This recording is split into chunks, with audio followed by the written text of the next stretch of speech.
Hey guys, welcome back to my channel. In today's video, I'm going to show you how to rate a driver on BlaBlaCar. First, open the BlaBlaCar app on your phone.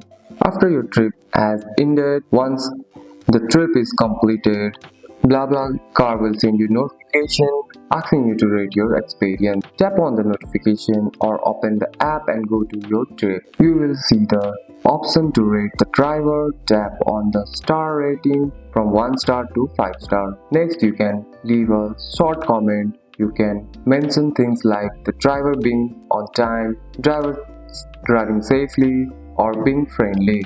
After that, tap submit or send review. Once submitted, your rating will be saved and help future passengers choose the right driver. And that's it. That's all for today's video, guys.